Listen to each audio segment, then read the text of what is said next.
प्रियंका गांधी जिंदाबाद, प्रियंका गांधी जिंदाबाद, देवोत्सव जिंदाबाद, देवोत्सव जिंदाबाद, प्रियंका गांधी जिंदाबाद, प्रियंका गांधी जिंदाबाद, देवोत्सव जिंदाबाद, देवोत्सव जिंदाबाद, गौरव गोगोई जिंदाबाद, गौरव गोगोई जिंदाबाद, गौरव गोगोई जिंदाबाद।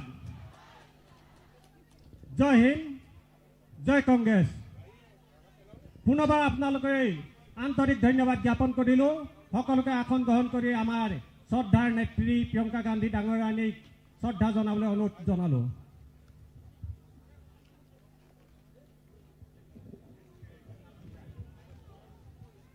हमारे बीच हमारे नेत्री प्रियंका गांधी जी उपस्थित हुए हैं। हम नाजिरा समष्टि के सभी कांग्रेस कार्यकर्ता की तरफ से और हमारे देवव्रत सैकिया जी की तरफ से उनका स्वागत करते हैं और उनका सादर सम्मान देते हुए देवव्रत सैकिया जी, वंदना सैकिया जी और सभी हमारे कांग्रेस के कार्यकर्ता उनको स्वागत करते हैं।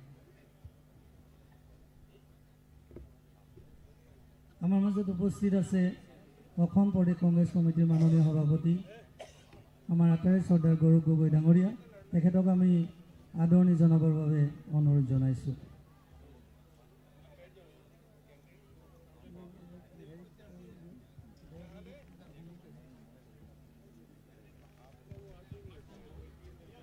আমাৰ এতিয়া সোণাৰী সমষ্টি আৰু ডিমৌ সমষ্টিৰ প্ৰতিনিধিসকলে আমাৰ নেত্ৰীক সম্বৰ্ধনা জনাইছে আৰু ইতিমধ্যে মামৰা সমষ্টিৰ কেণ্ডিডেটে সম্বৰ্ধনা জনালে আৰু আমাৰ এজন কৰ্মীয়েও আজি সম্বৰ্ধনা জনাই আছে। শ্ৰী শুক্লাজীয়েও আদৰণি জনাইছে। মই সকলোকে সন্মুখলৈ আহিবলৈ অনুৰোধ জনাইছোঁ আৰু আমি বহু সময়ৰ পৰা অপেক্ষা কৰি থকা আমাৰ সভাৰ মুখ্য অতিথি ইতিমধ্যে আহি পাইছেহি আৰু আজি আমি সভাৰ কাম আৰম্ভ কৰিব বিচাৰিছোঁ।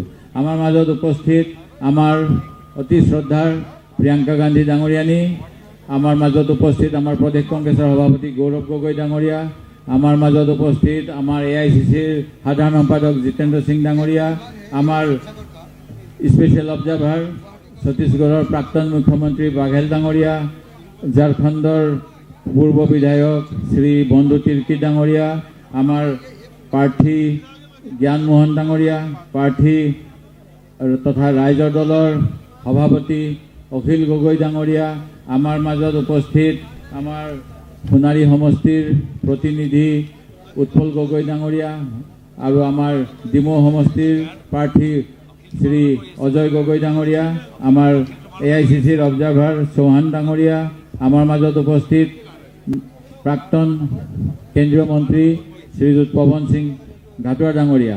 আমি সকলোৱে আজি যি ৰাজনৈতিক সভাত উপস্থিত হৈছোঁ, এই সভাখন হ'ব কংগ্ৰেছৰ যি আগন্তুক সময়ত তীব্ৰভাৱে বিজেপিৰ বিৰুদ্ধে কৰিবলগীয়া ৰণৰ আজি আৰম্ভণি। আজি আমাৰ অসম সংকটৰ গৰাহত বিজেপি চৰকাৰে শদিয়াৰ পৰা ধুবুৰীলৈকে ব্ৰহ্মপুত্ৰ উপত্যকাৰ পৰা বৰাক উপত্যকালৈকে আমাৰ জুবিন গাৰ্গৰ সেউজীয়া অসমখন কাটি তহিলং কৰিলে। আমাৰ চৰকাৰে ইতিমধ্যে আমাৰ ৰাজ্যত 1.8 লাখ কোটিতকৈ অধিক ধাৰ ইতিমধ্যে গ্ৰহণ কৰিছে। কয়লাৰ পৰা বালি, গৰুৰ পৰা মুৰ্গী, চুপাৰীৰ পৰা গুটকালৈ সকলো দিশতে আজি চিণ্ডিকেট চৰকাৰ এই বিজেপি চৰকাৰৰ ছত্ৰছায়াত চলি আছে। ৰেড হোল মাইনিং, অবৈধ শিল বালি, কয়লা, আমাৰ দিখৌ নদীৰ ওপৰতো অবৈধ খননেৰে লুণ্ঠন হৈ আছে। অসম গৌৰৱ কাজিৰঙাত অবৈধ খনন চলি থকা বুলি কেন্দ্ৰীয় চৰকাৰৰ সংস্থাইও আমাক জনাইছে। আমাৰ শিক্ষা খণ্ডত আমি অতি পিছ পৰি আছোঁ। আমাৰ ৰাজ্যৰ 10,000তকৈ অধিক অসমীয়া মাধ্যমৰ স্কুল বন্ধ হৈছে। আমাৰ আধাতে শিক্ষা সাং কৰা শিক্ষাৰ্থীৰ হাৰ দেশৰ গড়তকৈও বেছি। আমাৰ চৰকাৰৰ এতিয়া মূল উদ্দেশ্য মদৰ দোকান খুলি আমাৰ অসমীয়া যুৱকসকলক ধ্বংস কৰা। যি সময়ত ৰাজ্যত 450 কোটি টকাৰ বিজ্ঞাপনৰ নামত খৰচ কৰে, সেই সময়ত আমাৰ মূল বিষয় শিক্ষাৰ ক্ষেত্ৰত মুখ্যমন্ত্ৰীয়ে বিধানসভাত কয় শিক্ষক নিযুক্তি দিবলৈ তেখেতৰ কোনো পইচা নাই। সিদিনা কেন্দ্ৰীয় গৃহমন্ত্ৰী অমিত শ্বাহ ডাঙৰীয়াই নিজেই কৈ গৈছে যে অসমত স্বাস্থ্য কেন্দ্ৰত দুৰ্নীতি হয় আৰু যোৱা সময়ছোৱাত 150 কোটি টকা যদি লুণ্ঠন হৈছিল সেইখিনি সময়ত আমাৰ বৰ্তমানৰ মুখ্যমন্ত্ৰী কিন্তু স্বাস্থ্যমন্ত্ৰী হৈ আছিল সেই কথা লক্ষ্য কৰিবলগীয়া আজি গিৰগাঁও কেলেংকাৰীয়ে হওক বা অন্য সকলো ক্ষেত্ৰতে মুখ্যমন্ত্ৰীয়ে যে মিছা কথা কয় সেয়া জল পটকৈ স্পষ্ট হৈ পৰিছে তেখেতৰ সহযোগী সঞ্জয় কিষাণে 2 কোটি বিচৰা আৰু তাৰে 88 লাখ টকা আদায় দিয়া বুলি এজন বাগিচাৰ মালিক ৰাজেশ বাজাজে টিভিত আহি অভিযোগ দিছিল ঠিক তেনেকৈ খোৱা পানী যি আঁচনি প্ৰতি ঘৰতে নল যোগে পানী দিয়াৰ মোদীৰ সপোন অসমত কিন্তু আটাইতকৈ অসফল হৈছে বুলি কেন্দ্ৰীয় চৰকাৰে তথ্য দিছে ঠিক তেনেকৈ মুখ্যমন্ত্ৰীৰ নেতৃত্বাধীন লোক নিৰ্মাণ বিভাগত অবাধ গতিত চলা দুৰ্নীতি বন্ধ নোহোৱাৰ বাবে জ্যোতিষ দাস নামৰ এগৰাকী যুৱ অভিযন্তায়ো আমাৰ মাজৰ পৰা অকালতে মৃত্যুবৰণ কৰিলে আৰু বিজেপিৰ নমুনা হ'ল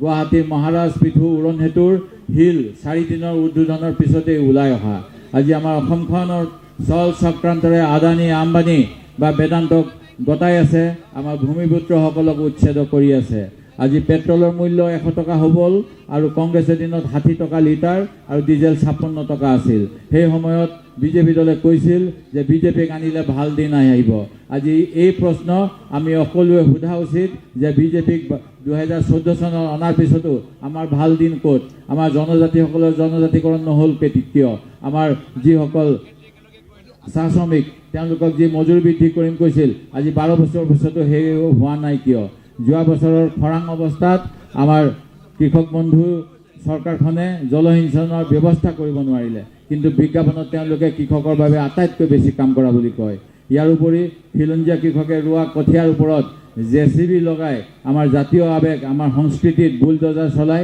এই বিজেপি চৰকাৰে নিজৰ বীৰত্বও প্ৰকাশ কৰিছিল আজি মহিলা সবলীকৰণৰ কথা কোৱা বিজেপি দলে এই বিধানসভাত প্ৰাৰ্থী দিছে মাত্ৰ 6 জন আৰু আমি 10 জনতকৈ অধিক 12-13 গৰাকী প্ৰাৰ্থী আগবঢ়াইছো আমাৰ অসম প্ৰাণ জুবিন গাৰ্গৰ মৃত্যুৰ আমি তদন্তৰ দাবী জনাইছিলো CBIৰ দ্বাৰা আৰু ন্যায়িক এক পৰিৱেশত কিন্তু হিমন্ত বিশ্ব শৰ্মা ডাঙৰীয়াই SIT গঠন কৰি বহুত তথ্য লুকুৱাবলৈ ষড়যন্ত্ৰ কৰিলে আৰু SIT 13,000 পৃষ্ঠা অভিযোগ নামাৰ পিছতো আজি মূল আসামীকেইজনৰ বেংক একাউণ্ট ঘৰ বাৰী তেওঁলোকৰ ব্যৱসায় সকলোখিনি খোল খাই গৈছে আৰু আজি হিমন্ত বিশ্ব শৰ্মা ডাঙৰীয়াৰ মতে সুৰুঙা নোহোৱা SITৰ ফলত শ্যাম কানুৰ একাউণ্ট খুলি দিয়া হ'ল আজি কি স্বাৰ্থত জুডিচিয়েল মনিটৰিঙত তদন্ত কৰা নহ'ল কি স্বাৰ্থত CBI তদন্ত দিয়া নহ'ল এই কথা আজি অসমৰ ৰাইজৰ মনত প্ৰশ্ন বিজেপি চৰকাৰৰ যি চাকৰি দিয়াৰ প্ৰতিশ্ৰুতি সেই প্ৰতিশ্ৰুতিও আজি অখাৰ সেই কথা অসমৰ ৰাইজে উপলব্ধি কৰে কাৰণ মুখ্যমন্ত্ৰীৰ মতে অসমৰ বাহিৰলৈ নিয়োগ সংস্থাপন বিচাৰি যোৱা অতি কমেও 50 জনকৈ যুৱকৰ প্ৰতি মাহত মৃত্যু হয় আৰু তেখেতসকলৰ মৃত্যুৰ পৰৱৰ্তী সময়ত অকল মৃতদেহ আনিবলৈ চৰকাৰে এখন আঁচনি ঘোষণা কৰিছে আজি অমিত শ্বাহ ডাঙৰীয়াই কৈছিল যে বিদেশী মুক্ত ভাৰত হ'ব অসম হ'ব কিন্তু 2018 চনত নাগৰিকত্ব লোৱা বিদেশীকো অসমত আমাৰ অসম চুক্তিক উলংঘা কৰি আজি তেখেতসকলে আমাৰ অসমৰ প্ৰাণ অসমৰ শ্বহীদসকলক অপমান কৰিলে আৰু তাৰ পিছত এতিয়াও বিজ্ঞাপন দিয়ে যে অসম চুক্তি অনুসৰি বিদেশী তেওঁলোকে খেদিব এই তেওঁলোকৰ যে কথা আৰু কামৰ কোনো সামঞ্জস্য নাই আজিৰ বাতৰি কাকতৰ বিজ্ঞাপন চালে আপোনালোকে গম পাব বিজেপিয়ে প্ৰচাৰ চলায় যে বিৰোধী দলৰ বিধায়ক থকাৰ বাবে কাম হোৱা নাই কিন্তু আপোনালোকে ফেচবুক ছ'চিয়েল মিডিয়া বাতৰি কাকত পঢ়িলে দেখা পাব প্ৰতিকিটা বিজেপি সমষ্টিতেই আমাতকৈ বেছি ভয়ংকৰ বাট পথৰ দুৰৱস্থা সেই কথা তেওঁলোকে লুকুৱাবলৈ কয় যে এজন বিৰোধী বিধায়ক থাকিলে বোলে সমষ্টিৰ উন্নয়ন নহয় কিন্তু এই কথা মিছা আৰু এই কথা মিছা আমি প্ৰমাণ কৰিব লাগিব যেহেতু যোৱা সময়ছোৱাত আপোনালোকৰ সমৰ্থনত মই ভোট পাইছোঁ আৰু আপোনালোক সকলোৱে কংগ্ৰেছ দলৰ যি সংবিধান আমাৰ নেতা ৰাহুল গান্ধী ডাঙৰীয়াৰ যি আদৰ্শ সংবিধান ৰক্ষাৰ বাবে আমাৰ নেত্ৰী সোনিয়া গান্ধীৰ যি আদৰ্শ দেশৰ বাবে এগৰাকী ভাৰতীয় নাৰীৰ দৰে তেখেতে যেনেকৈ আমাৰ সকলো সভ্যতা সংস্কৃতি পৰম্পৰা ৰক্ষা কৰিছে ইয়াৰ পৰা আমি যি শিক্ষা ল'ব পাৰোঁ সেই শিক্ষা আমাৰ নেত্ৰী প্ৰিয়ংকা গান্ধীয়ে বৰ্তমান সময়ত লোকসভাত দিছে যেতিয়া তেখেতে বিভিন্ন কথাত মহিলাসকলৰ বাবে সম অধিকাৰৰ কথা আৰু সকলো যুৱকৰ বাবে তেখেতে অনুপ্ৰেৰণামূলক বক্তব্য আগবঢ়াই আমাৰ সমাজখনক আগুৱাই নিবলৈ চেষ্টা কৰিছে আজি এই মোৰ বাবে অতি আনন্দৰ কথা যে আমাৰ অসমৰ নিৰ্বাচনী প্ৰচাৰ তেখেতে নাজিৰা সমষ্টিত কৰিছে। যোৱাবাৰো তেখেতে নাজিৰা সমষ্টিলৈ আহিছিল আৰু কংগ্ৰেছক সমৰ্থন কৰিবলৈ আহ্বান জনাইছিল। তেখেতৰ আহ্বানৰ প্ৰতি সহযোগিতা আগবঢ়াই আপোনালোক সকলোৱে কংগ্ৰেছৰ পক্ষত ভোটদান কৰিছিল। এইবাৰো মোক এনেকৈ আপোনালোকে অহা 9 এপ্ৰিলৰ সময়ত ভোটদান কৰি আৰু আমাৰ সকলো প্ৰাৰ্থীকে বিজেপিৰ যি অপশাসন তাৰ বিৰুদ্ধে গণতন্ত্ৰ ৰক্ষাৰ আমাৰ যি সংকল্প সেই সংকল্প ৰক্ষাৰ বাবে মত প্ৰকাশ কৰি ভোটদান কৰি জয়যুক্ত কৰাব, এই আশা ৰাখি মোৰ বক্তব্য সামৰণি মাৰিলোঁ। ধন্যবাদ। জয় আই অসম। ভাৰতীয় জাতীয় কংগ্ৰেছ জিন্দাবাদ।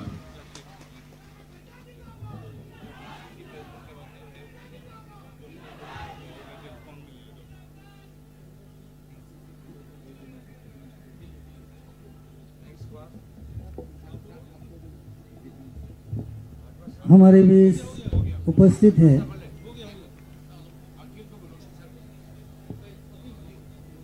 हमारे मजत उपस्थित আছে ৰাইজৰ দলৰ মাননীয় সভাপতি তথা শিৱসাগৰ সমষ্টিৰ মাননীয় বিধায়ক অখিল গগৈ ডাঙৰীয়া। তেখেতৰ ভাষণ প্ৰদান কৰিবৰ কাৰণে অনুৰোধ জনাইছোঁ।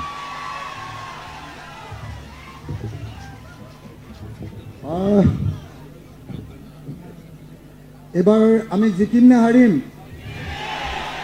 চৰকাৰ আমাৰ হ'বনে নহ'ব? হ'বনে নহ'ব? সকলোৱে ঠিকে কৈছে নে? সঁচাকৈ হ'বতো? হ'ব।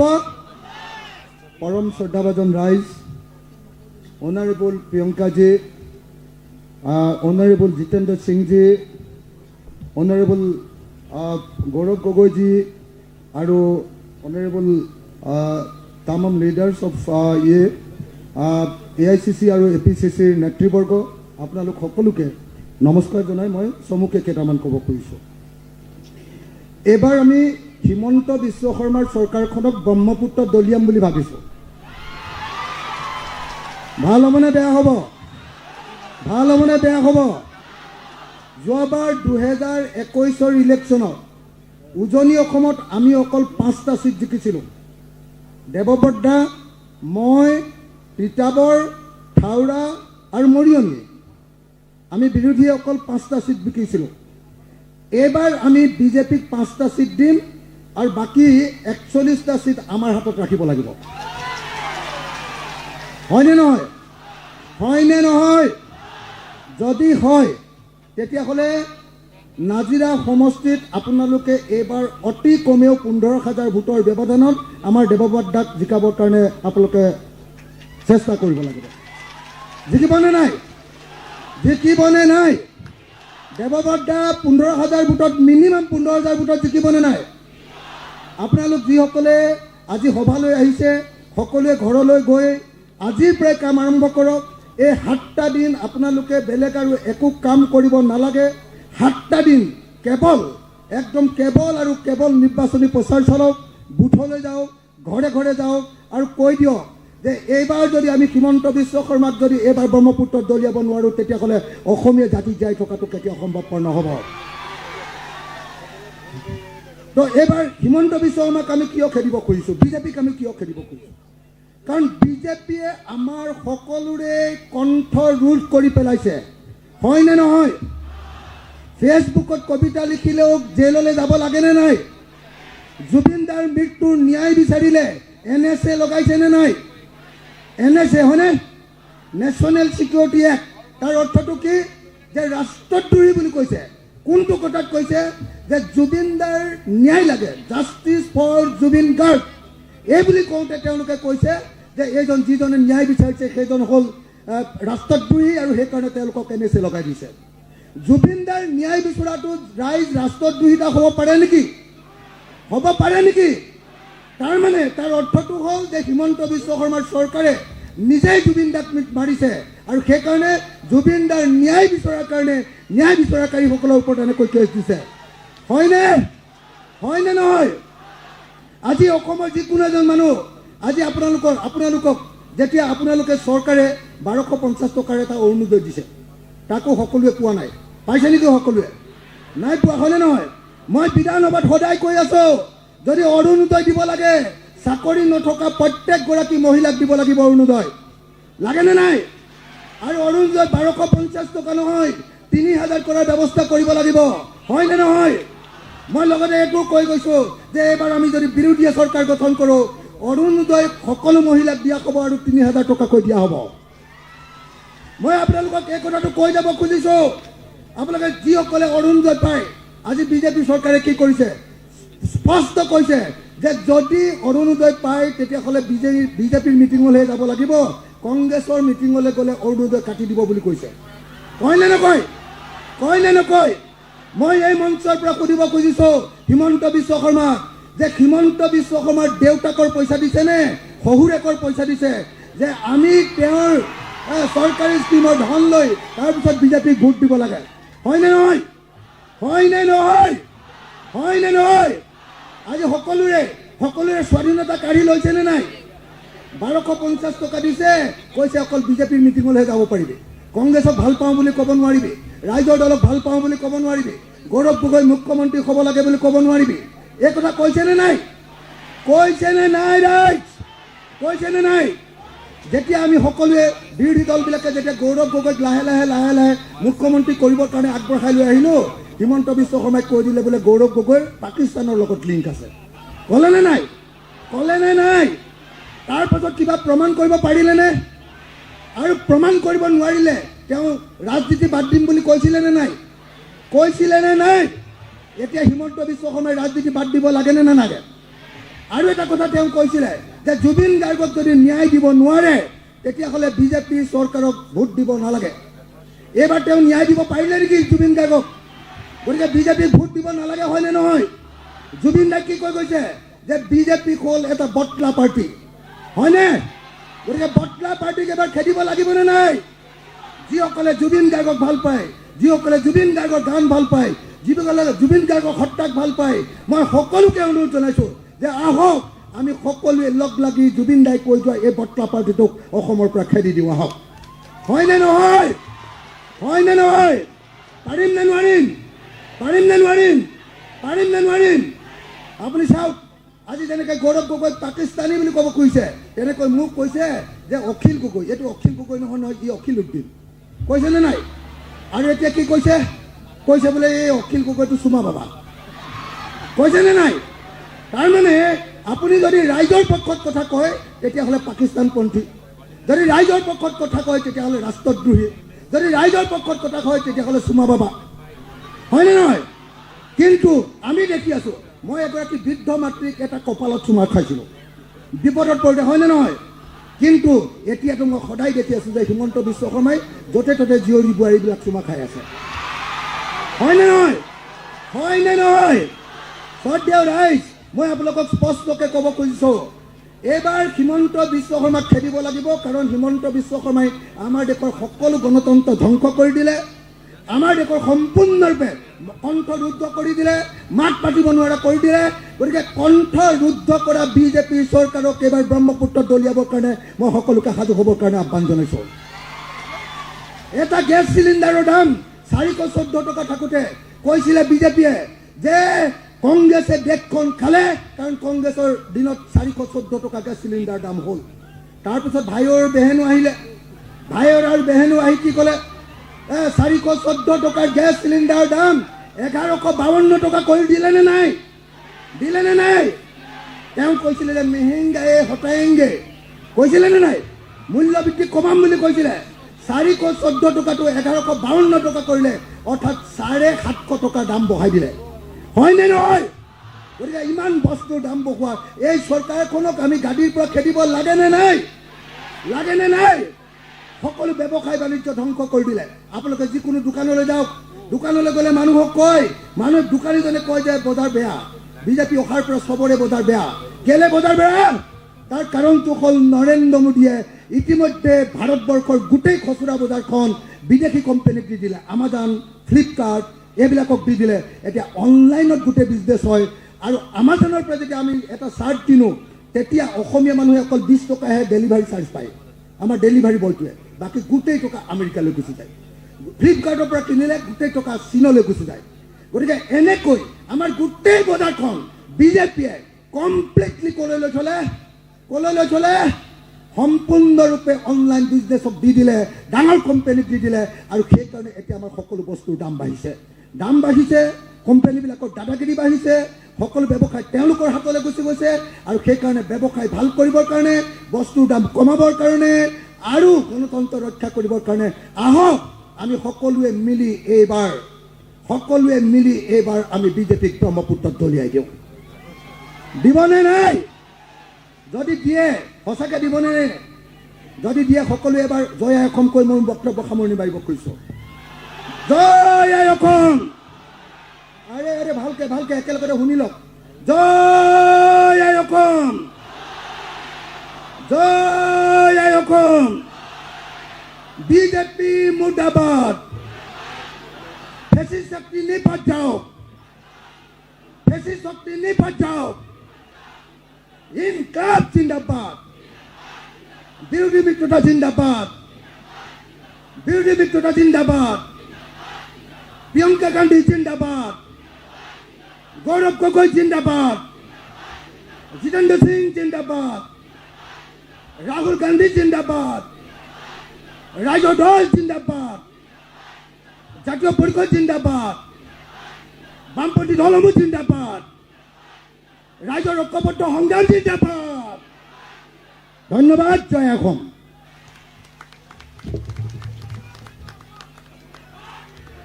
আমি ৰাইজৰ দলৰ সভাপতি তথা অখিল গগৈ ডাঙৰীয়াক ধন্যবাদ জ্ঞাপন কৰিছোঁ। আমাৰ মাজত উপস্থিত আছে প্ৰাক্তন কেন্দ্ৰীয় মন্ত্ৰী জ্যেষ্ঠ কংগ্ৰেছ নেতা পৱন সিং ঘাটোৱাৰ ডাঙৰীয়া। তেখেতৰ বহুমূলীয়া বক্তব্য আগবঢ়াবৰ কাৰণে অনুৰোধ জনাইছোঁ। নমস্কাৰ। আপোনালোকে আজি এই নিৰ্বাচনী সভাত উপস্থিত হোৱা আমাৰ মুখ্য অতিথি প্ৰিয়ংকা গান্ধী ডাঙৰীয়ানী, ইয়াত উপস্থিত থকা প্ৰদেশ কংগ্ৰেছৰ মাননীয় সভাপতি গৌৰৱ গগৈ ডাঙৰীয়া, ইয়াত উপস্থিত থকা বিৰোধী দলৰ দলপতি তথা নাজিৰা বিধানসভা সমষ্টিৰ বিধায়ক আমাৰ দেৱব্ৰত শইকীয়া ডাঙৰীয়া, আমাৰ জেনেৰেল ছেক্ৰেটাৰী জিতেন্দ্ৰ সিং ডাঙৰীয়া, ইয়াত উপস্থিত থকা ছত্তীশগড়ৰ প্ৰাক্তন মুখ্যমন্ত্ৰী ভূপেশ বাঘেল ডাঙৰীয়া, ইয়াত উপস্থিত থকা বন্ধু তিৰ্কী ডাঙৰীয়া, ইয়াত উপস্থিত থকা ৰাইজৰ দলৰ মাননীয় সভাপতি অখিল গগৈ ডাঙৰীয়া প্ৰমুখ্যে আমাৰ মঞ্চত উপবিষ্ট বিশিষ্ট ব্যক্তিসকল, শ্ৰদ্ধেয় ৰাইজ। আমাৰ দেৱব্ৰত শইকীয়া ডাঙৰীয়াই গোটেইখিনি কথা ক'লে আৰু অখিল গগৈ ডাঙৰীয়াই আপোনালোকক কি সিদ্ধান্ত ল'ব লাগে তাৰ বিষয়ে ক'লে। মই মাত্ৰ দুটামান কথাহে ক'ব বিচাৰিছোঁ। আমাৰ এই নাজিৰা সমষ্টিত প্ৰায় শতকৰা 40% আমাৰ চাহ শ্ৰমিক লোকসকল আছে আৰু মই এই কথাটোৱে অসমৰ চাহ শ্ৰমিকসকলক এই কথাটোৱে মই ক'ব বিচাৰিছোঁ যে বিজেপি চৰকাৰ হৈছে চাহ বাগিচাত কাম কৰা শ্ৰমিকসকলৰ প্ৰধান শত্ৰু। তেওঁলোকে আমাক 6 জনজাতিকৰণ কৰিম বুলি কৈ জনজাতিকৰণ নকৰিলে। তেওঁলোকে সকলোতকৈ ডাঙৰ পাপ এটা কৰিছে বিজেপি চৰকাৰে। পণ্ডিত জৱাহৰলাল নেহৰুৰ দিনত ভাৰতবৰ্ষৰ চাহ বাগিচাত কাম কৰা শ্ৰমিকৰ কল্যাণৰ কাৰণে প্লেণ্টেশ্যন লেবাৰ এক্ট পাছ কৰিছিলে। এই প্লেণ্টেশ্যন লেবাৰ এক্টৰ যোগেদি আমাৰ চাহ বাগিচাত কাম কৰা শ্ৰমিকসকলে থকা ঘৰ, খোৱা পানী, হস্পিটেল, স্কুল সকলো পোৱাৰ সুবিধা আছিলে। এই বিজেপি চৰকাৰে আইনৰ কোডিফিকেশ্যনৰ নামত এই বনোৱা আইন, এই প্লেণ্টেশ্যন লেবাৰ এক্ট তেওঁলোকে নাইকিয়া কৰি দিলে। কিহৰ কাৰণে তেওঁলোকে নাইকিয়া কৰিলে? আমাৰ মাননীয় প্ৰধানমন্ত্ৰী নৰেন্দ্ৰ মোদী ডাঙৰীয়াই কয় যে মই চাহ বিক্ৰী কৰিছিলোঁ। তেওঁ কালি ডিব্ৰুগড়লৈ আহিছে আৰু আজি পাতচিঙা মহিলাসকলৰ লগত তেওঁ ফটো ছেশ্যন কৰিছে। কিন্তু এটা কথা মই আপোনালোকক কৈছোঁ আৰু আপোনালোকেও জানে যে এই বিজেপি চৰকাৰৰ দিনত সকলোতকৈ বেছি কষ্টত এই চাহ বাগিচাৰ হাড় ভঙা পৰিশ্ৰম কৰা শ্ৰমিকসকল আছে। এই চাহ উদ্যোগৰ অৱস্থা একেবাৰে বেয়া হৈছে এই বিজেপি চৰকাৰৰ ভুল নীতিৰ কাৰণে। আৰু এইখিনি কথাই মই আপোনালোকক এই কাৰণেই কৈছোঁ যে আমাৰ ইয়াৰ দুৰ্নীতি যি ধৰণে হৈছে গোটেইখিনি কথা আমাৰ অখিল গগৈ ডাঙৰীয়াই ক'লে।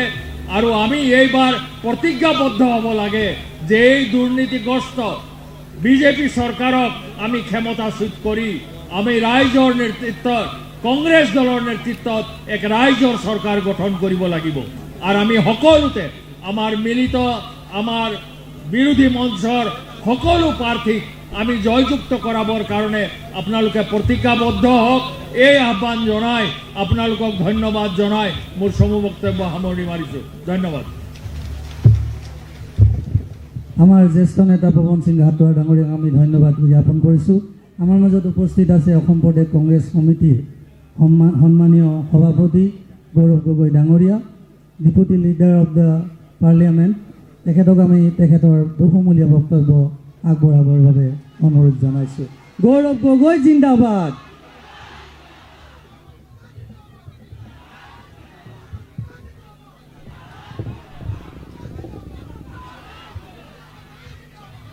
জয় আই অসম জয় আই অসম জয় আই অসম আজি এখন বিশাল নিৰ্বাচনী সভাত উপস্থিত থকা বিধায়িনী দলৰ দলপতি আমাৰ কংগ্ৰেছ দলৰ মনোনীত প্ৰাৰ্থী দেৱব্ৰত শইকীয়া ডাঙৰীয়া আৰু আমাক সকলোকে সুদূৰ দিল্লীৰ পৰা অহা সম্বোধন কৰা আমাক প্ৰেৰণা দিয়া আমাৰ কংগ্ৰেছ দলৰ নেত্ৰী মাননীয়া প্ৰিয়ংকা গান্ধী ডাঙৰীয়ানী উপস্থিত থকা AICC general secretary Jitendra Singh ডাঙৰীয়া উপস্থিত থকা প্ৰাক্তন মুখ্যমন্ত্ৰী ভূপেশ বাঘেল ডাঙৰীয়া উপস্থিত থকা ৰাইজৰ দলৰ সভাপতি অখিল গগৈ ডাঙৰীয়া আমাৰ কংগ্ৰেছ দলৰ প্ৰাৰ্থীসকল উৎপল গগৈ ডাঙৰীয়া অজয় গগৈ ডাঙৰীয়া জ্ঞানদীপ মোহন ডাঙৰীয়া প্ৰাক্তন প্ৰদেশ কংগ্ৰেছ সভাপতি পৱন সিং ঘাটোৱা ডাঙৰীয়া প্ৰাক্তন আমাৰ কংগ্ৰেছ ৱৰ্কিং কমিটি মেম্বাৰ মাননীয়া হেমপ্ৰভা শইকীয়া বাইদেউ ডাঙৰীয়ানী আৰু উপস্থিত থকা দলৰ সতীৰ্থসকল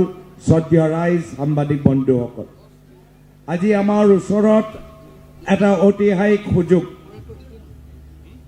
অহা 9 তাৰিখত অসমৰ ৰাইজক সিদ্ধান্ত ল'ব লাগিব যে আমি অসমক বচাবলৈ বিচাৰোঁ নে নিবিচাৰোঁ বচাবলৈ বিচাৰোঁ নে নিবিচাৰোঁ আমি অসমখন উদ্ধাৰ হোৱাটো বিচাৰোঁ নে নিবিচাৰোঁ আমাৰ নিজৰ মাজত বাক স্বাধীনতা ঘূৰি অহাটো বিচাৰোঁ নে নিবিচাৰোঁ আমি নিজে শান্তিত সম্প্ৰীতিত থাকিবলৈ বিচাৰোঁ নে নিবিচাৰোঁ যদি অসমক আমি উদ্ধাৰ কৰিব লাগে তেতিয়া অহা 9 তাৰিখত অসমৰ পৰা হিমন্ত বিশ্ব শৰ্মা ডাঙৰীয়াক বিদায় দিব লাগিব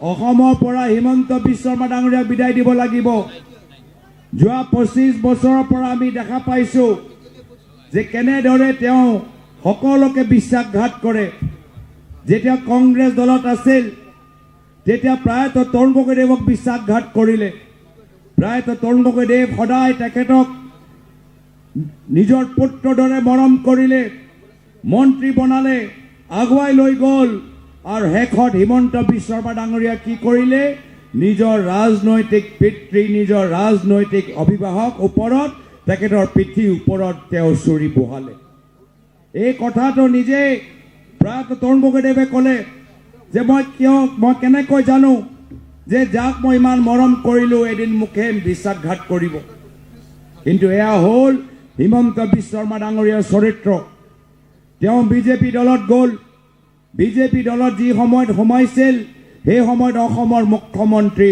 সৰ্বানন্দ সোণোৱাল ডাঙৰীয়া আছিল সৰ্বানন্দ সোণোৱাল ডাঙৰীয়া 16 চনত মুখ্যমন্ত্ৰী হ'ল 21 চনত সৰ্বানন্দ সোণোৱাল ডাঙৰীয়া আকৌ মুখ্যমন্ত্ৰী হ'বলৈ গৈ আছে তাৰ মাজত হিমন্ত বিশ্ব শৰ্মা ডাঙৰীয়া যথেষ্ট কৌশলেৰে সৰ্বানন্দ সোণোৱাল ডাঙৰীয়াক আঁতৰাই নিজে মুখ্যমন্ত্ৰী আসনৰ ওপৰত বহি গ'ল এয়া হ'ল তেওঁলোকৰ উদ্দেশ্য মাত্ৰ নিজৰ স্বাৰ্থৰ বাবে ৰাজনীতি কৰে সাধাৰণ মানুহৰ বাবে চিন্তা নকৰে আজি ইয়াত আমাৰ বহুতখিনি আমাৰ শ্ৰমিক মানুহবোৰ আছে আপোনালোকে নিজে দেখিছে যে যোৱা 5টা বছৰত আদানী আৰু ধনী হৈ গ'ল আম্বানী আৰু ধনী হৈ গ'ল হিমন্ত বিশ্ব শৰ্মা ডাঙৰীয়া শ বিঘা মাটি হৈ গ'ল আৰু শ্ৰমিকৰ জীৱনৰ ভিতৰত কোনো সলনি হোৱা নাই এতিয়া আপোনালোকে কষ্ট জীয়াই আছে কষ্টত ল'ৰা ছোৱালীক পঢ়াই আছে ঘৰৰ সন্মুখৰ নালাবোৰ এতিয়ালৈকে চাফ চিকুণ হোৱা নাই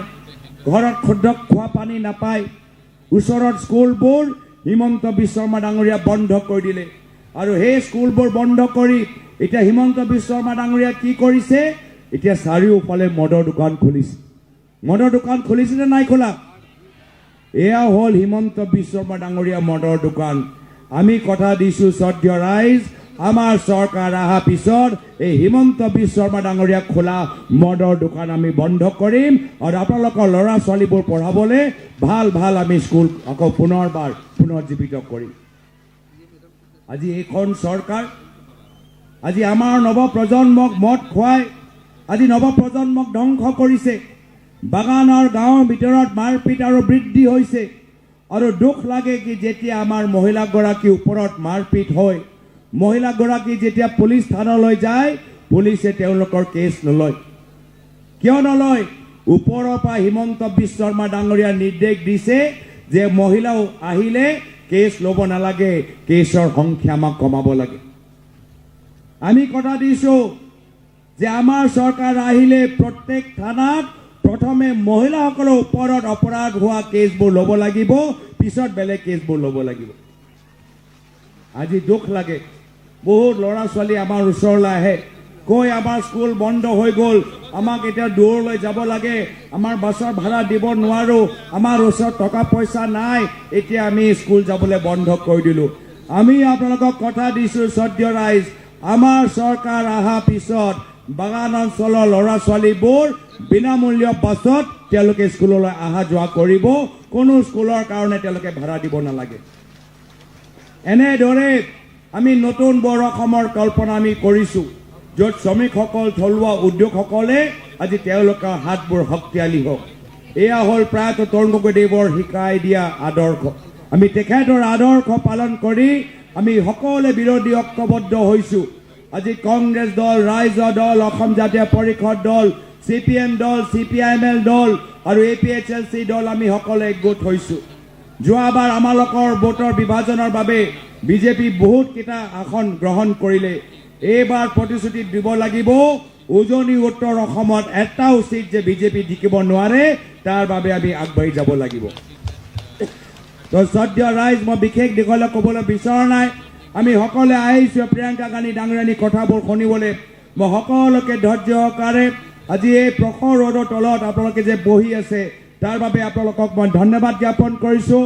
আৰু এতিয়া আমাৰ সকলৰ নেত্ৰী, অসমৰ ভৱিষ্যতৰ বাবে চিন্তা কৰা সদনৰ ভিতৰত এগৰাকী শক্তিশালী কণ্ঠ, এগৰাকী নেত্ৰী যিসকলক আমাক প্ৰেৰণা দিছে, মই আদৰণীয় প্ৰিয়ংকা গান্ধী ডাঙৰীয়ানীক আজি আমাক সকলোকে সম্বোধন কৰিবলৈ মই নিমন্ত্ৰণ জনাইছোঁ। आदरणीय प्रियंका गांधी जी, अब आपके बीच में अपने वक्तव्य रखेंगे।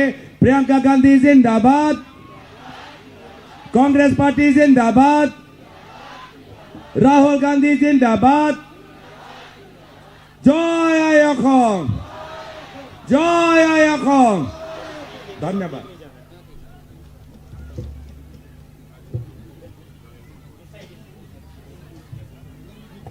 অলপমান পানীৰ বিতৰণটো অকণমান স্থগিত কৰিব কৈছোঁ। আমাৰ এতিয়া মুখ্য বক্তাই ভাষণ দিব আৰু তেখেতক এডাল মালাৰে আমি সকলোৱে আদৰণি জনাম।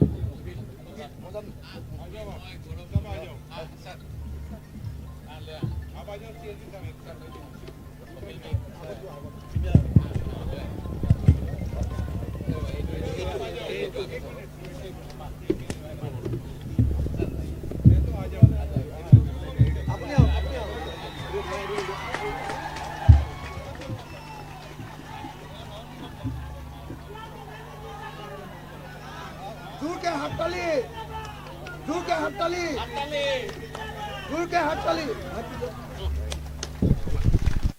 जोर के हड़ताली।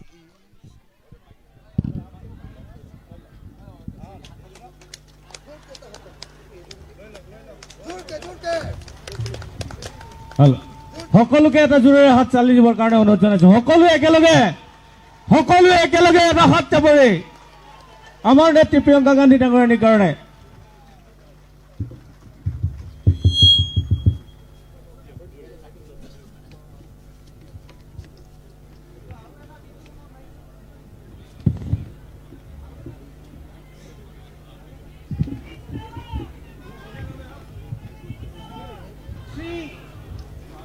जितेंद्र सिंह जी,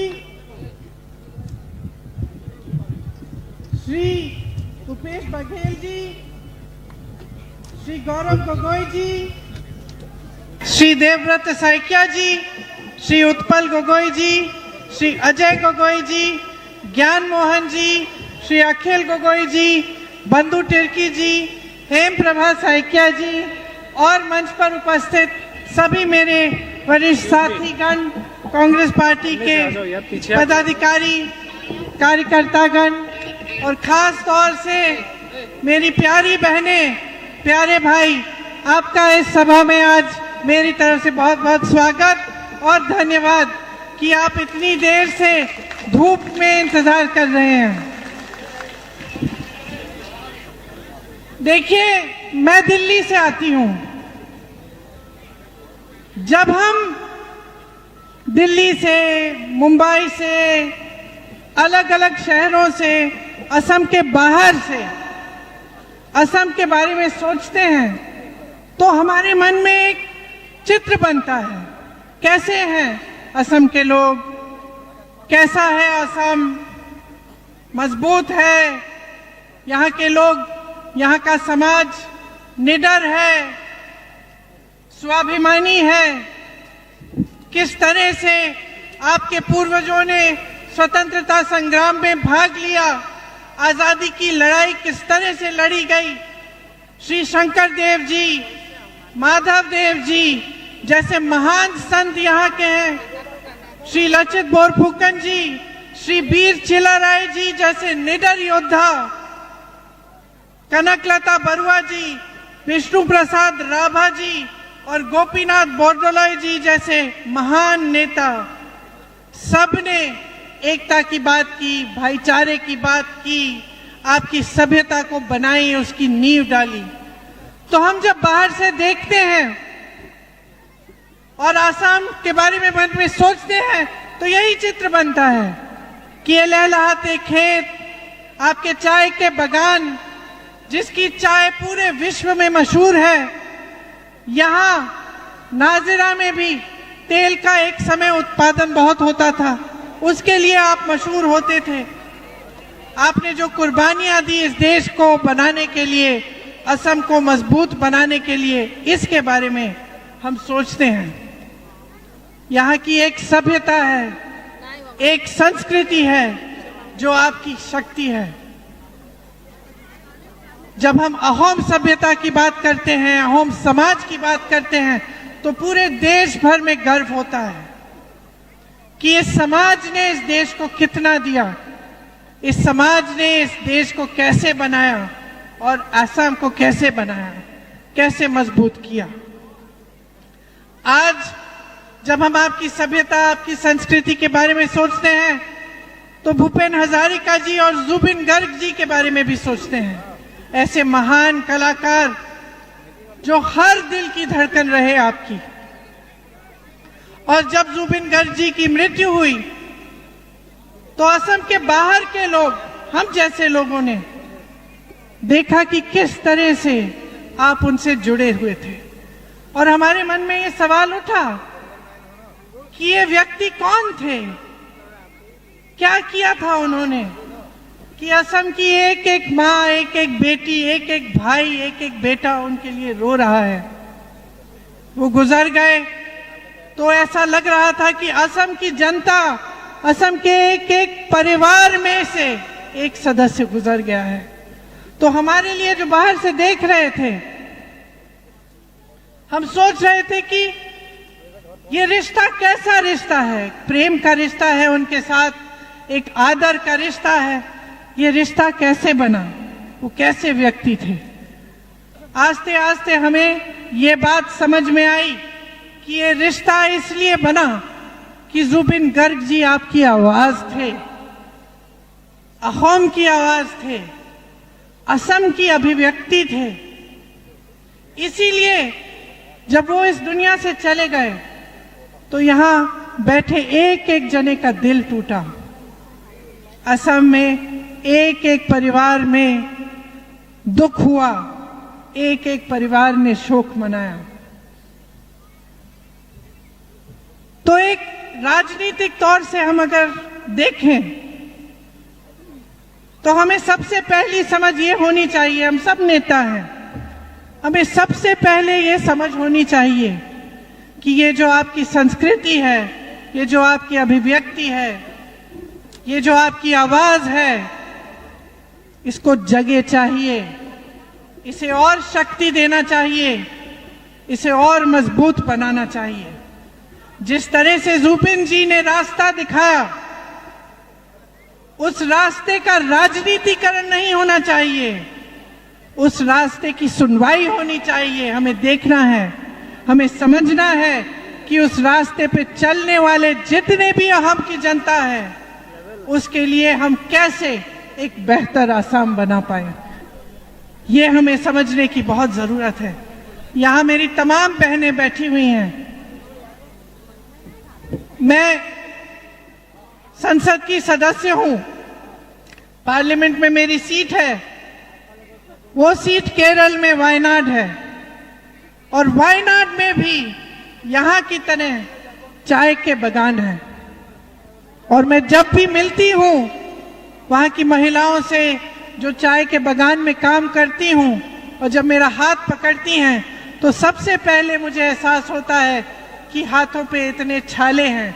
चाय चुन चुन के सालों से ये काम करके आपके हाथों पे छाले बन गए हैं, आपके हाथ कठोर बन गए हैं। जब मैं यहाँ आई थी कुछ सालों पहले, तो मैं यहाँ के चाय के बागान की महिलाओं से मिली, और आप सबने मुझे क्या बताया? आपने बताया कि आपका वेतन बहुत कम है। उस समय भाजपा ये वादा कर रही थी कि 300, शायद 350 का वेतन देगी, वहीं के लगभग था। आज मैं इतने सालों बाद जब पूछती हूं कि क्या आपका वेतन बढ़ाया गया, तो बहुत कम बढ़ाया गया। आज भी आप लगभग उतने ही वेतन पर काम कर रहे हैं। आज भी आपकी वही समस्याएं हैं, आप उसी तरह से संघर्ष कर रही हैं जिस तरह से उस समय आप संघर्ष करती थी। यहाँ के तमाम ट्राइब्स हैं, आदिवासी हैं, जिनको एसटी का दर्जा देने की बात हर राजनीतिक दल आपके सामने चुनाव के समय करता है कि नहीं करता है? करता है कि नहीं करता है? करता है ना। देखिए, 5 सालों से इनकी सरकार रही है, क्या इन्होंने ये दर्जा दिया? नहीं दिया। इन्होंने ये दर्जा इसलिए नहीं दिया क्योंकि देना नहीं चाहते, इनकी नीयत है ही नहीं। आज भी आप उसी चीज के लिए लड़ रहे हैं जो आप 5 साल पहले लड़ रहे थे। आज भी मेरी बहनें संघर्ष कर रही हैं क्योंकि हर चीज की कीमत बढ़ गई है। महंगाई इतनी हो गई है कि हर चीज को संभाल के आपको करना पड़ता है। जब आप खर्चा करने जाती हैं तो सोच समझ के करती हैं कि क्या खरीदूं और क्या छोड़ दूं। और महंगाई इतनी बढ़ गई है कि बच्चों की फीस, बच्चों के यूनिफॉर्म, पुस्तकें, हर चीज महंगी हो गई है। त्योहार आता है तब भी घबराहट होती है। जिस तरफ आप देखें उस तरफ महंगाई ही महंगाई। और आज चुनाव का समय है तो पेट्रोल तेल के दाम फिर भी संभल रहे हैं, लेकिन आप देखेंगे कि जैसे ही चुनाव खत्म होगा वो दाम भी बढ़ते चले जाएंगे। तो आपकी एक सभ्यता रही है, एक संस्कृति रही है जिसमें यहाँ की महिलाओं को मजबूती मिली है। जितने भी आपके संत थे उन्होंने महिलाओं को आगे बढ़ाने का काम किया, लेकिन आज की आपकी सरकार आपको आगे नहीं बढ़ाना चाहती। देखिए, आज की हमारी लड़ाई क्या है? एक सभ्य असम की लड़ाई है, आपकी संस्कृति की लड़ाई है, आपकी अभिव्यक्ति की लड़ाई है, आपकी शक्ति की लड़ाई है। आप जहां भी देखें क्या मिलता है? असम की सरकार आपको स्कीम बना के देती है, महिलाओं को पैसे मिलेंगे, लेकिन नतीजा क्या है? नतीजा ये है कि जितने भी इनके प्रोग्राम हैं, चाहे एक मोदी जी की रैली हो या मुख्यमंत्री जी की रैली हो, उसमें जबरदस्ती यहाँ की महिलाओं को जाना पड़ता है। आपको बताया जाता है कि आप नहीं जाओगी तो स्कीम काट देंगे, नाम काट देंगे आपका। ये सच बात है कि नहीं? गांव गांव में, घर घर में महिला परेशान है। घर पे खाना पकाए, चाय के बगान में जाके काम करे, मजदूरी करे, कमाए, या जाके रैली में बैठे, प्रोग्राम में बैठे, या भाजपा के कार्यकर्ता का काम करे। ऐसे नहीं होती हैं स्कीमें बहनों। स्कीमें आपके फायदा के लिए होती हैं, फायदे के लिए होती हैं। पैसा मुख्यमंत्री जी का नहीं है, सरकार का नहीं है, आपका है, आपका है। आपको मिलना चाहिए और आपकी स्वतंत्रता मिलनी चाहिए आपको। ये नहीं होना चाहिए कि एक तरफ से आपको स्कीम मिल रही है, दूसरी तरफ से आपसे काम कराया जा रहा है। मैं देख रही थी मोदी जी की एक बड़ी रैली है, उसमें सामने सारी महिलाएं बैठी हैं और हमारे कांग्रेस के कार्यकर्ता हमें बताते हैं कि जबरदस्ती उनको वहां ले जाया जा रहा है, धमकाया जा रहा है, डराया जा रहा है। इस तरह से सरकारें नहीं चलाई जाती। सरकारें चलती हैं जनता के लिए। बहनों, आपके बच्चों के भविष्य के लिए चलनी चाहिए। यहां आपने सुना गौरव जी कह रहे थे स्कूल बंद किए जा रहे हैं, ठेके खुलवाए जा रहे हैं। अगर स्कूल बंद किए जा रहे हैं तो आपके बच्चों को कौन पढ़ाएगा, उनका भविष्य कौन बनाएगा, कैसे बनेगा? ये सब चीजें आपको बहुत गंभीरता से सोचनी चाहिए। आपकी एक गुहार है, आप एक स्वच्छ सरकार चाहते हैं। मैं जानती हूं और आप जानते हैं कि कितना भ्रष्टाचार है इस असम की सरकार में। एक परिवार सब कुछ लूट रहा है और जो वो परिवार नहीं लूट रहा है वो बड़े बड़े उद्योगपतियों को दिया जा रहा है। यहाँ के आपके खदान, आपके जमीन, सब कुछ बड़े बड़े उद्योगपतियों को सौंपी जा रही है। ये किसकी है? किसकी है? ये आपकी है। जैसे मैंने कहा, यहाँ तेल का उत्पादन होता था, चाय के बगान खिलते थे, खिलखिलाते थे, मजदूरी मिलती थी अच्छी, और आज हर तरफ से आपको नकारा जा रहा है। हर तरफ से संघर्ष ही संघर्ष है। एक तरफ खुली लूट हो रही है, स्कैम पर scam, Sharda scam, LC hill scam, Guwahati smart city scam, flyover scam, जमीन का स्कैम, संपदा का स्कैम। दूसरी तरफ चाहे कोयला हो, लकड़ी हो, पत्थर हो, बालू हो, हर जगह माफिया है, हर जगह सिंडिकेट है और हर जगह टैक्स भरना पड़ रहा है आम जनता को। कोई छोटा सा अपना बिजनेस कर रहा हो, कोई छोटा सा कारोबार शुरू करना चाहता है, उसको सिंडिकेट को पहले खुश करना है, उसके बाद अपना पेट भरना है। ये है आज स्थिति असम की, और इस स्थिति को अगर आप नहीं बदलेंगे तो कौन बदलेगा? आप बताइए मेरी बहनें, आप अपने बच्चों के लिए एक मजबूत भविष्य चाहती हैं कि नहीं? हर मां चाहती है, हर मां चाहती है कि बच्चे सुरक्षित हो, कि बच्चों का कहीं अच्छी कहीं नौकरी लग जाए, कमा ले, पेट भर ले, अपने परिवार की अच्छी तरह से देखभाल कर ले। लेकिन आज आपके बच्चों को ये मौका असम में नहीं मिल रहा है। रोजगार घट रहे हैं, महंगाई बढ़ रही है, जिस तरफ आप देखें संकट ही संकट है, और आपके मुख्यमंत्री सिर्फ भ्रष्टाचार में मग्न हैं। आपको स्कीमें भी देते हैं तो उसके बजाय, उसके बदले में आपसे आपकी मजदूरी लेते हैं। कहते हैं कि जाइए रैली में बैठिए, जाइए प्रोग्राम में बैठिए, ताली बजाइए, वाह वाह करिए, तभी आपको स्कीम मिलेगी। इसमें ना आपके जीवन की समझ नहीं है। मेरी बहनों, मैं जानती हूं, सुबह से शाम काम करती हो, घर जाती हो, खाना पकाती हो, बच्चों की देखभाल करती हो, बच्चों का स्कूल का काम होता है उसमें मदद करती हो, घर की सफाई करती हो, जब सब सो जाते हैं तभी सोती हो। ये समय कहाँ है आपके पास कि आप किसी की रैली में जाके बैठे, किसी के प्रोग्राम में जबरदस्ती बैठे? कहाँ है ये समय आपके पास? ये आपका कीमती समय है जो आपको निकालना पड़ता है जबरदस्ती, इस डर में, इस भय में कि आपको फिर स्कीम नहीं मिलेगी। तो चाहे मोदी जी हैं, चाहे हेमंत बिस्वा शर्मा जी हैं, दोनों सिर्फ अपना स्वार्थ साध रहे हैं। सिर्फ आपके लिए तब काम करते हैं जब उसमें उनका कुछ फायदा दिखता है, और दोनों चाहते हैं कि डरा कर, धमका कर इस देश की जनता पर राज करे। यह इस देश की परंपरा नहीं रही है। आजादी की लड़ाई थी, आपकी स्वतंत्रता की लड़ाई थी।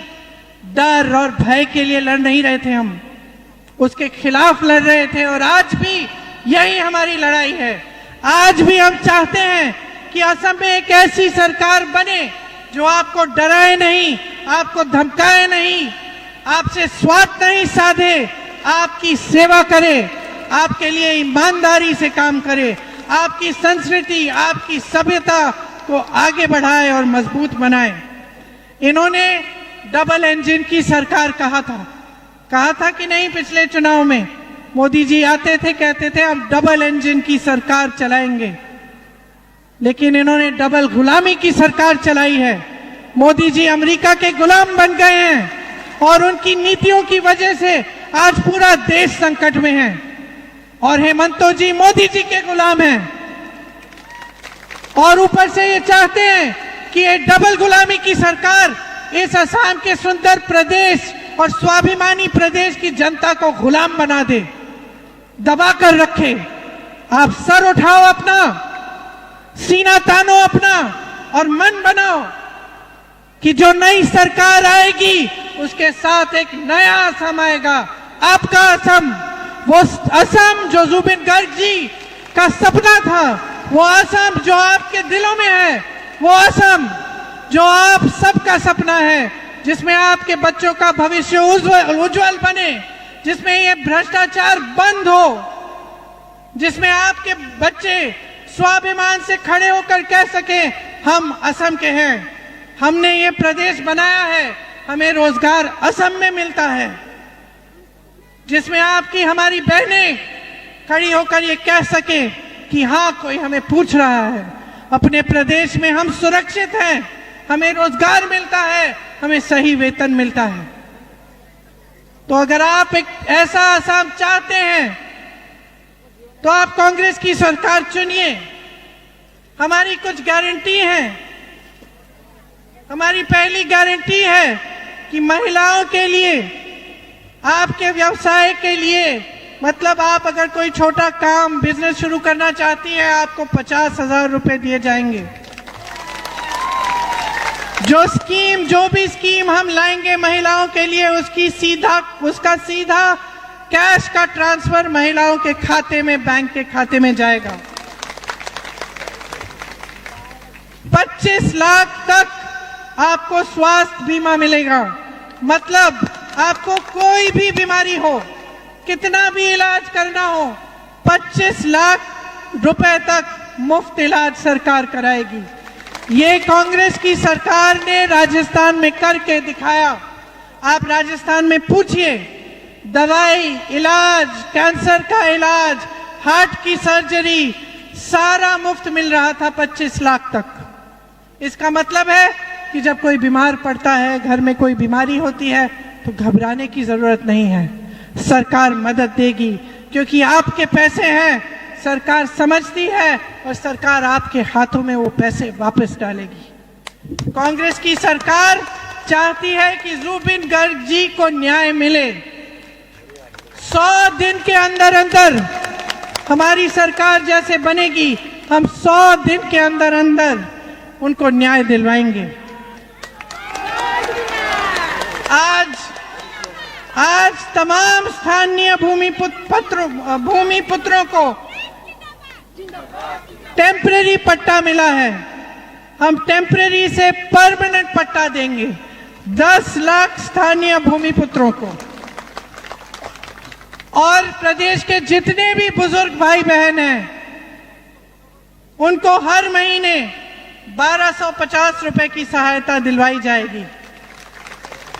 देखिए, जब भ्रष्टाचार होता है तो हम सब भ्रष्टाचार की बात करते हैं।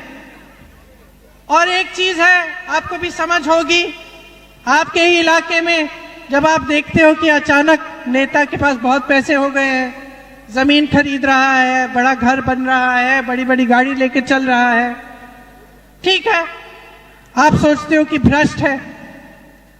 लेकिन इस भ्रष्टाचार का असर आपके जीवन पर क्या है, कभी आपने सोचा है? सिर्फ ये बात नहीं है कि एक आदमी, एक नेता फूल रहा है, फल रहा है, खूब बड़ा बन रहा है, उसके महल बंगले बन रहे हैं, उसकी गाड़ियां बन रही हैं, उसके बड़े बड़े उद्योग लग रहे हैं, जमीन बटोर रहा है। ये तो एक बात है। सबसे बड़ी बात क्या होती है भ्रष्टाचार से? सबसे बड़ी बात यह होती है कि आपका पैसा छीना जाता है। आपका पैसा मतलब जो सरकार का पैसा आपके हाथों में होना चाहिए, जो आपका है, आपकी स्कीमों के लिए, आपको आगे बढ़ाने के लिए, आपके जो सरकारी विद्यालय हैं उसमें डालने के लिए, आपके नौजवान बच्चों के लिए कॉलेज यूनिवर्सिटी बनाने के लिए, आपके अस्पतालों को बनाने के लिए, आपकी सड़कों को बनाने के लिए, आपके नलकों को बनाने के लिए, ये सब आपका पैसा होता है। सरकार की पूंजी होती है कि आपके लिए इस्तेमाल किया जाए। तो जब आप देखते हैं कि आपका मुख्यमंत्री, उनका परिवार इतना भ्रष्ट हो गया है, हद से ज्यादा, तो आपको सबसे पहले ये बात समझ में आनी चाहिए कि ये आपका पैसा है जिससे ये महल बन रहे हैं, ये आपका पैसा है जिससे ये जमीन बटोरी जा रही है, ये आपके उद्योग हैं जो बड़े बड़े उद्योगपतियों को दी जा रही है मुफ्त में, ये आपकी सड़कें हैं, आपकी पाठशालाएं हैं, ये आपके स्वास्थ्य की इमारतें हैं जो नहीं बन रही हैं क्योंकि इनके महल बन रहे हैं, क्योंकि इनके परिवार फूल रहे हैं, फल रहे हैं। तो अब चुनाव आ रहा है 9 तारीख को, आप क्या करेंगे बताइए?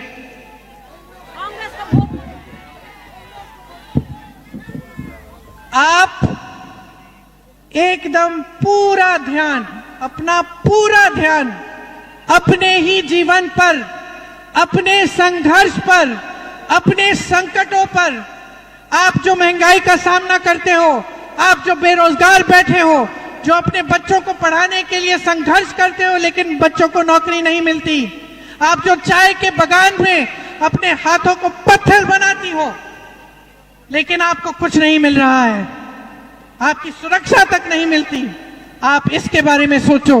जब वो वोट डालने जाओगी तो ये सोचो कि मुझे क्या मिलने वाला है, मुझे ये सरकार क्या देगी? क्या मुझे डराया जाएगा, मुझे धमकाया जाएगा, मुझे खदेड़ा जाएगा, मुझे घसीटा जाएगा रैलियों में, राजनीतिक प्रोग्रामों में, या मुझे स्वतंत्रता मिलेगी, या मेरे बच्चों का भविष्य बनेगा, या मुझे गौरव गोगोई जी, देवव्रत साइकिया जी जैसे नेता मिलेंगे जो ईमानदारी से मेरे लिए काम करेंगे, या भ्रष्ट नेता मिलेंगे भाजपा के नेताओं की तरह जो सिर्फ अपना स्वार्थ साधेंगे और मुझे छोड़ देंगे?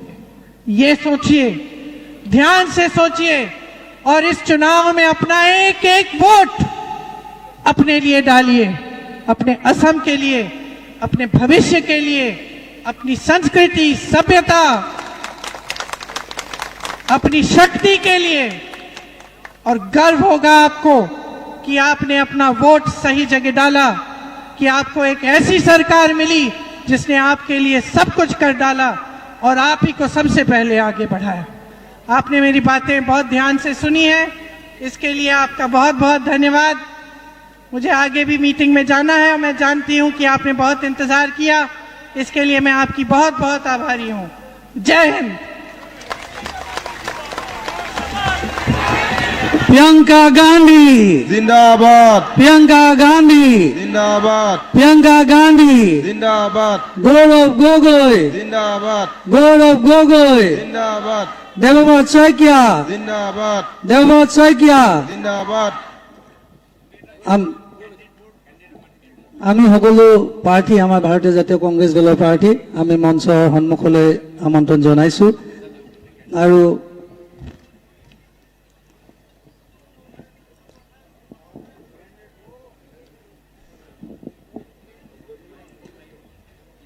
আমি প্ৰিয়ংকা গান্ধীজীৰ ভাষণৰ বাবে মূল্য ভাষণৰ বাবে আমি নাজিৰা ব্লক কংগ্ৰেছৰ তৰফৰ পৰা আমাৰ সমূহ কংগ্ৰেছ কৰ্মীৰ তৰফৰ পৰা আন্তৰিক ধন্যবাদ আৰু কৃতজ্ঞতা জ্ঞাপন কৰিছোঁ।